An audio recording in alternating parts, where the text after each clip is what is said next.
Welcome to the 2023 Lexus RX buying guides. Prices are now available online, so let's get into it.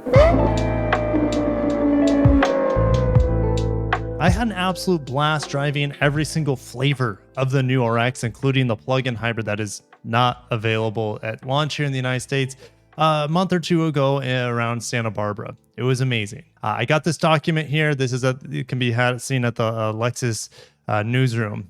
And this tells us the pricing of every single model, not just the RX, every single model for 2023. I mean, I don't see the UX in here, the RC. So at least they have a bunch of 2023 models with pricing available. LX isn't on here either, but to the bottom of the page, and let's talk about this RX. Pricing has increased from about $47,000 for the base model last year to $48,550, so an increase of about $1,500. If you want all-wheel drive, it's going to cost you about $1,500 more than that. You can also see premium, Fpsort, luxury, ultra luxury. The RX does not have an ultra luxury. It also has a premium plus grade. So if we go over to this page here, I'll put this in the link too. You can see what every single grade gives you. And also has the pricing tied to it. So premium plus is not going to be on this list, but let's go ahead and talk about what is on this list.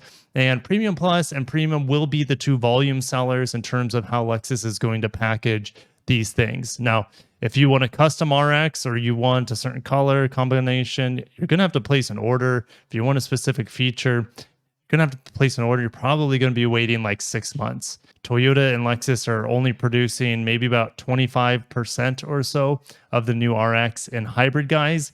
And that's unfortunate because the 350h is the best RX, best well-rounded, 40 miles per gallon, smooth luxury and quiet efficiency. And just, it's a great driving experience for a luxury car. It is nowhere close to the most performance-minded, but if you want that, you still have that option. With two different models, you have the turbo with the Fpsort handling, all-wheel drive, has that great torque vectoring system. You also have adaptive dampers, upgraded brakes on this Fpsort handling.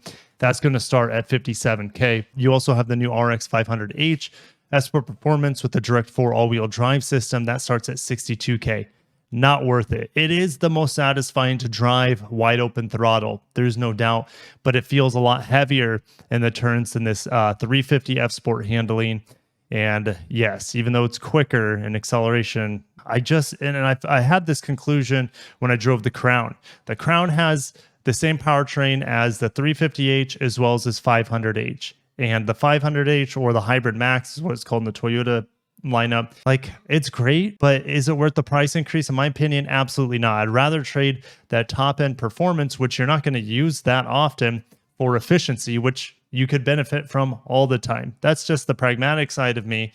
And I like the smoothness and just the cost saving features and luxury features that you get with the 350h. More simple powertrain, naturally aspirated versus a turbo hybrid setup down here. To get into that 350h all-wheel drive for the premium is going to cost you $52K, but you can spend a couple grand more, get that premium plus K or premium plus package for about $54-55K. That's going to give you the bigger screen, leather seats, etc. So 52 to 55K was the sweet spot of the outgoing RX in terms of features, and I think 55K is probably going to be where it's at again here in the new RX, even though the base price has increased. Now, what do I think about the luxury grade? Well, I had the luxury grade for review just after the Hurricane. I loved it. I think it was awesome. I really enjoyed the thigh extension seats, but you know, the cool customizable buttons on the steering wheel that kind of link to the head-up display is super futuristic.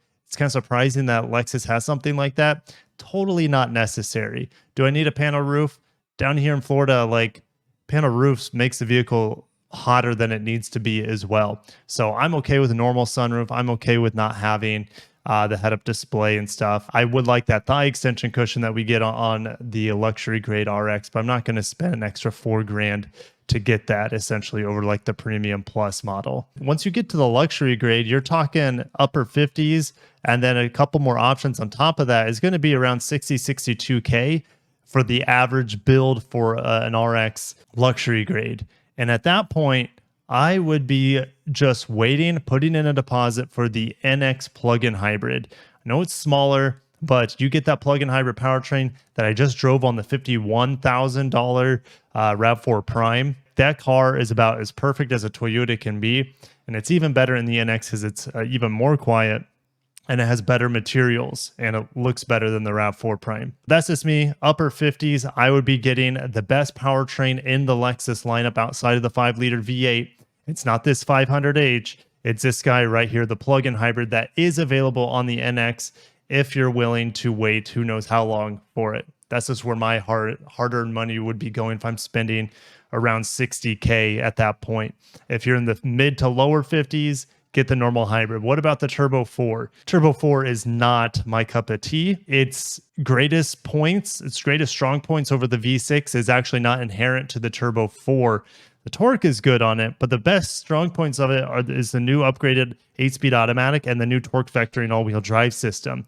That is the greatest upgrade over the V6. The V6 still has it in terms of smoothness, and it still has it in terms of probably just a better sound as well. The 4-cylinder doesn't sound terrible, but it's definitely not that refined. And yeah, the V6 definitely has inherent qualities over that turbo 4-cylinder. It's more fun to rev out. The 4-cylinder is better at low RPMs just due to the nature of getting that great torque boost at low RPMs. They also have pricing on here for the NX, the LC, the IS, and interestingly, IS only has like F-Sport and non-F-Sport grades, so it looks like they only have pricing for, here we go. IS 300 cannot be had in the F-Sport, so that's kind of the base model coming around $40K, and then all the F-Sport grades, because they have the F-Sport design. Even the ES has F-Sport design and F-Sport handling now as well. So I covered all those in separate videos. Feel free to check out this page. I'll put it in the description below this PDF so you guys can check it out. What I like is that they have destination processing and handling all included, I believe, for all of these vehicles. So that is, I don't have to do any calculations. All these prices include the $1,150 for handling, essentially. For large SUVs, probably the GX, it's $1,345 for destination. So which grade and powertrain are you most excited for? 350h Premium and Premium Plus would be my go-tos for the best luxury experience and the best bang for your buck at the same time while getting the most efficient experience.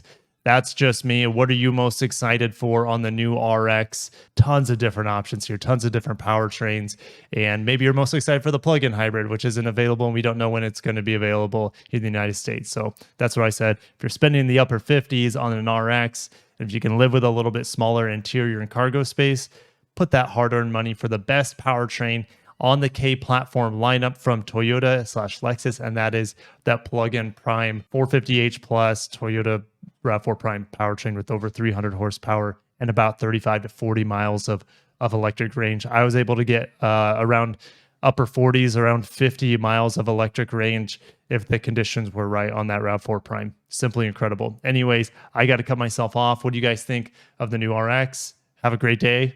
If you enjoyed it, hit the like button. Subscribe for more Lexus, Toyota, all Japanese, Korean auto news. Catch you in the next one. Have a great day. Peace out.